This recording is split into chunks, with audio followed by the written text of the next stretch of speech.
ध्वनि तरंगे, sound waves. आज हम करेंगे पार्ट नंबर 4। ठीक है, चलिए स्टार्ट करते हैं।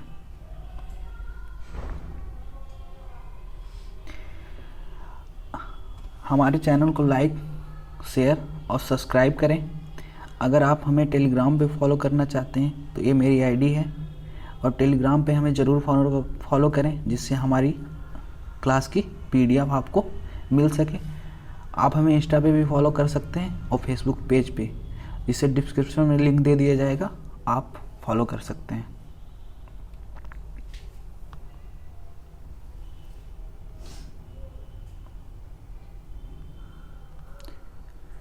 क्वेश्चन नंबर पहला, जब हम जल के नीचे सुराही भरने के लिए रखते हैं तो जैसे जैसे सुराही भरती है वैसे वैसे हमें विशेष प्रकार की ध्वनि सुनाई देती है। इसका कारण है, इसका क्या कारण है? ये अनुनाद के कारण विशेष प्रकार की ध्वनि सुनाई देती है। ठीक है, चलिए नेक्स्ट। रेडियो का समस्वरण स्टेशन उदाहरण है। रेडियो का समस्वरण स्टेशन उदाहरण है। इसका ऑप्शन नंबर बी, अनुनाद।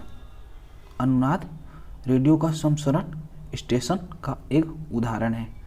ठीक है, ऑप्शन नंबर बी सही होगा यहाँ पे। चलिए नेक्स्ट। जब किसी स्थान पर दो लाउड स्पीकर साथ साथ बजते हैं तो किसी स्थान विशेष पर बैठे श्रोता को इनकी ध्वनि नहीं सुनाई देती है।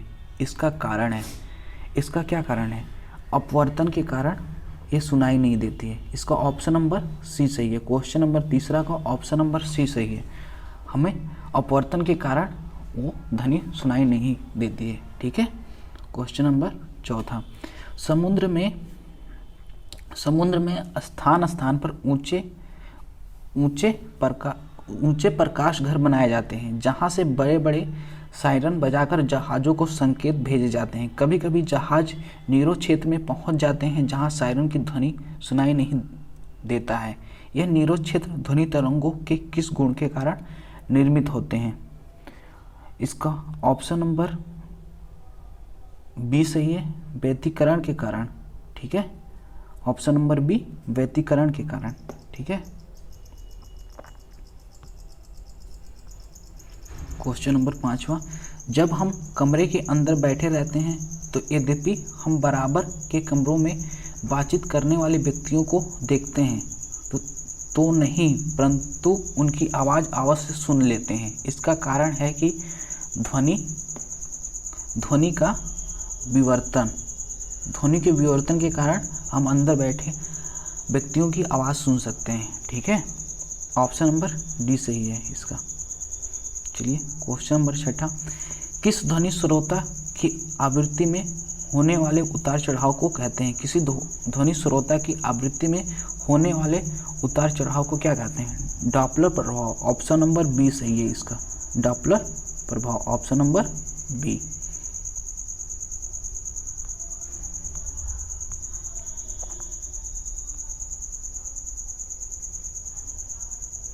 क्वेश्चन नंबर सातवां, डॉपलर प्रभाव संबंधित है। डॉपलर प्रभाव किससे संबंधित है? डॉपलर प्रभाव ध्वनि से संबंधित है। ऑप्शन नंबर ए सही है। क्वेश्चन नंबर सातवां का ऑप्शन नंबर ए सही है, डॉपलर प्रभाव संबंधित है ध्वनि से।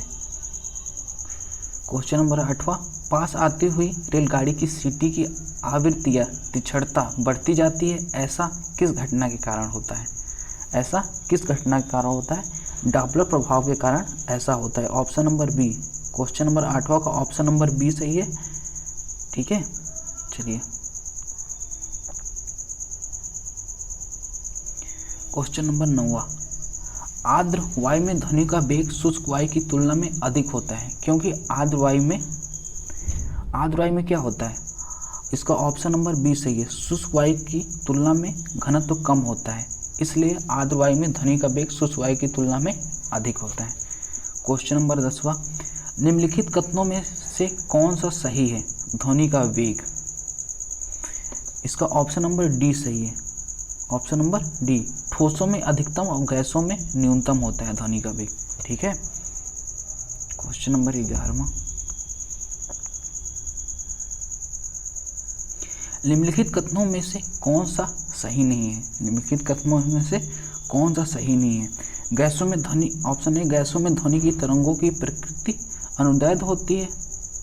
20 हर्ट्ज से कम आवृत्ति की ध्वनि तरंगे अपेक्षाकृत प्रबल होती हैं। उच्चतर आयामों वाली ध्वनि तरंगे अपेक्षाकृत प्रबल होती हैं। उच्च श्रव्य आवृत्ति वाली ध्वनि तरंगे तीक्ष्ण होती हैं। इसका ऑप्शन नंबर बी सही है। 20 हर्ट्ज से कम आवृत्ति की ध्वनि तरंगे अपेक्षाकृत कम प्रबल होती हैं। ठीक है। क्वेश्चन नंबर 12वां, निम्नलिखित में से किस प्रकार की तरंग का प्रयोग रात्रि उपकरण में किया जाता है? निम्नलिखित में से किस तरह का प्रयोग रात्रि उपकरण के लिए किया जाता है? अवरक्त तरंग का उपयोग रात्रि उपकरण के रूप में किया जाता है। ऑप्शन नंबर सी सही है। क्वेश्चन नंबर 12वां का ऑप्शन नंबर सी सही है। 13वां, निम्नलिखित में से किस एक में ध्वनि की चाल सबसे अधिक होती है? तो आप सभी लोग जानते हैं, पिछले क्लास में हमने बात की थी, ठोसों में सबसे अधिक ध्वनि की चाल होती है। इसमें ठोस कौन है? ऑप्शन नंबर डी, लकड़ी। लकड़ी में ध्वनि की चाल सबसे अधिक होती है। Option number D.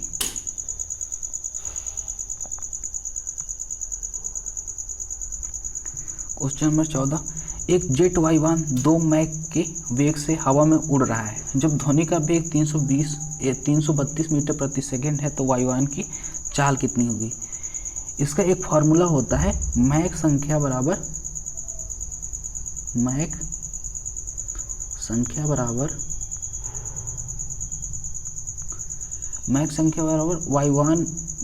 वायुयान की चाल बटे ध्वनि की चाल।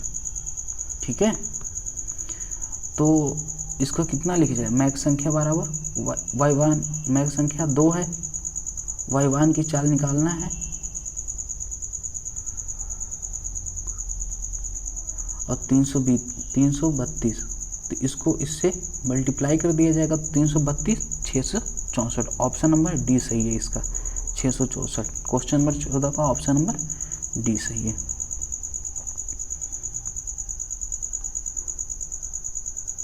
क्वेश्चन नंबर 15, लगभग 20 डिग्री सेंटीग्रेड के तापमान पर किस माध्यम में ध्वनि की गति अधिकतम होगी? तापमान पे ये निर्भर नहीं करता, ये ठोसों में सबसे अधिक होता है, ये मान के चलिए। तो इसमें ठोस कौन है? लोहा। ऑप्शन नंबर डी सही है क्वेश्चन नंबर 15 का। क्वेश्चन नंबर 16, एक जैव पद्धति जिसमें प्रश्रव्य ध्वनि का उपयोग किया जाता है। एक जैव पद्धति जिसमें प्रश्रव्य ध्वनि का प्रयोग किया जाता है। ऑप्शन नंबर ए, सोनोग्राफी में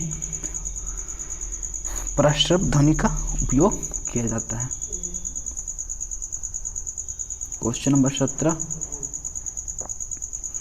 कौन सी तरंगे शून्य में संचरण नहीं कर सकती? कौन से तरंगे शून्य में संचरण नहीं कर सकती? ऑप्शन नंबर सी, शून्य नहीं होगा यहाँ पर, यहाँ होगा सूक्ष्म। ठीक है, ऑप्शन नंबर सी, ध्वनि तरंगे शुष्क वायु में जहाँ निर्वात होता है वहाँ संचरण नहीं कर सकती, यहाँ निर्वात होगा, शून्य नहीं होगा। चिल्लाते समय व्यक्ति हमेशा हथेली को मुंह के समीप रखते हैं क्योंकि उस स्थिति में ध्वनि ऊर्जा सिर्फ एक दिशा में इंगित होती है। ध्वनि पूर्णतः ध्वनि की बढ़ जाती है, ध्वनि स्वर का उतार चढ़ाव बढ़ जाता है। ऑप्शन डी, इस कार्यवाही का ध्वनि पर कोई प्रभाव नहीं होता। इसका उत्तर नंबर ए सही है। उस स्थिति में ध्वनि ऊर्जा सिर्फ एक दिशा में इंगित होती है। क्वेश्चन नंबर 19, ध्वनि तरंगे नहीं चल सकती हैं निर्वात में। ध्वनि तरंगे नहीं चल सकती हैं निर्वात में। ऑप्शन नंबर डी सही है।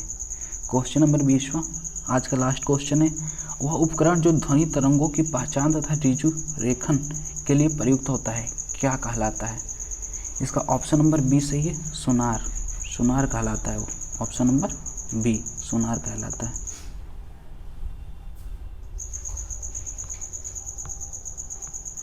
अगर आपको हमारा वीडियो अच्छा लगे तो हमारे चैनल को सब्सक्राइब ज़रूर करना और बेल आइकन ऑल करना, जिससे हमारे आने वाले सारे वीडियो का नोटिफिकेशन आपको मिल सके। इंस्टाग्राम पे हमें फॉलो करना और टेलीग्राम ज्वाइन करना, जिससे आपको इस वीडियो का PDF मिल सके। थैंक यू, मिलते हैं नेक्स्ट क्लास में। तब तक के लिए जय हिंद।